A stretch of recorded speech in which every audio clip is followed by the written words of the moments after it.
रगत सुकेको छैन, लासहरू उठेका छैनन्, तर एमाले आफ्नो पार्टीको झण्डा उठाइसकेको छ। देशको झण्डा भन्दा पार्टीको झण्डा कति प्यारो। 72 जनाको रक्तपात भएको छ, 72 जनाको एमाले हत्या गरेको छ र ती 72 जनाको रगत र लासमा टेकेर एमाले झण्डा उठाउँदैछ, नारा लगाउँदैछ।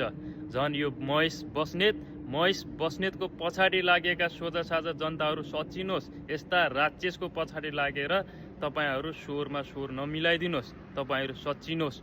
72 जनाको ज्यान गएको छ, एमाले हत्या गरेको छ। यसको कारबाही एमालेलाई गर्नै पर्छ, यसको भागीदार एमाले बन्नै पर्छ। तपाईहरू एकपटक सोच्नुहोस् त, तपाईहरुकै छोरा चेलीबेटीहरू यही आन्दोलनमा घाइते भएर ज्यान गुमाएको भए तपाईँ के एमाले बनेर नारा लगाएर आउनुहुन्थ्यो कि तपाईहरू के गर्नुहुन्थ्यो? तपाईहरू सचिनुहोस्। एमाले जस्तो राक्षस पार्टीका पछाडि लागेर तपाईहरू ताली पिट्ने काम नगर्नुहोस्, स्वरमा स्वर मिलाउने काम नगर्नुहोस्।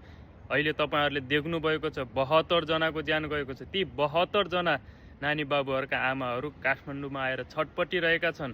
कतिको अन्त्येष्टि हुँदैछ पशुपतिमा, तपाईहरूले देख्नु भएको छ कसरी आमा बुवाहरू छटपटिएका छन्। तपाईहरू त्यही लासमा टेकेर तपाईहरू यसरी पार्टीको झण्डा बोकेर नारा लगाउने। तपाईहरू सचिनुहोस्।